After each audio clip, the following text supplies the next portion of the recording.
किशनगंज बिहार की रमजान नदी की तरह अब सुधा नदी भी जमीन माफियाओं के निशाने पर। जिला किशनगंज बिहार के फरिंगोड़ा से एक प्राचीन सुधा नदी बहती है, जो किशनगंज से होकर पश्चिम बंगाल के रास्ते बांग्लादेश की सीमा तक जाने वाली पक्की सड़क के किनारे अवस्थित है। यह नदी बिहार और पश्चिम बंगाल राज्यों को अलग करने वाली सीमा रेखा का भी काम करती है। यह सुधा नदी पहले काफी गहरी और तेज धार से बहती थी, लेकिन अब ना तो यह ज्यादा गहरी है और ना ही इसमें पहले जैसा पानी का बहाव है। किशनगंज टाउन से पूरब सुधा नदी ही एक वाहिद नदी है, जो तकरीबन हर साल सैलाब के पानी को अपनी तरफ खींचती लेती है, जिससे धान और दूसरी फसल पानी में डूबने से बच जाती है और फसलों को ज्यादा नुकसान नहीं पहुंचता।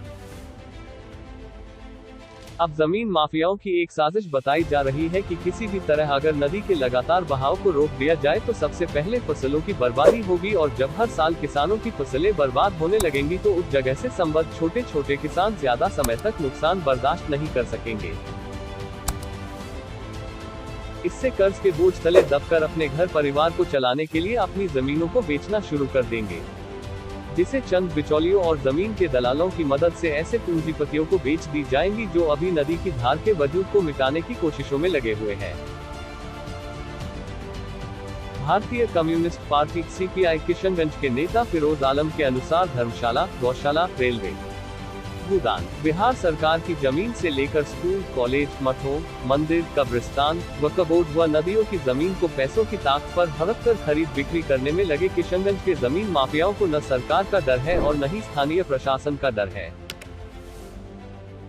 अब जिला किशनगंज के ओहदेदारों और राजनीतिक आसरो रसूख रखने वाले जमीन माफियाओं से लड़ने के लिए अवाम ने अपना मन बनाना शुरू कर दिया है। इस मामले में फिरोज आलम और उनके कार्यकर्ताओं ने पहल करने की तैयारी शुरू कर दी है। किशनगंज जिला मुख्यालय में समाज सेवी सरगर्म नेता फिरोज आलम का कहना है कि किशनगंज में धन्ना सेठ जमीन माफियाओं का उत्पात दिन प्रतिदिन बढ़ता ही जा रहा है। उनका कहना है कि जमीन माफियाओं की मनमानी के खिलाफ प्रशासन को आवेदन और निवेदन देने का सिलसिला बेकार साबित हो रहा है और प्रशासन से जनता का भरोसा अब बिल्कुल ही समाप्त हो रहा है। इसलिए हमें अब अपनी जमीन और अनाज बचाने की लड़ाई हमें खुद ही लड़नी होगी।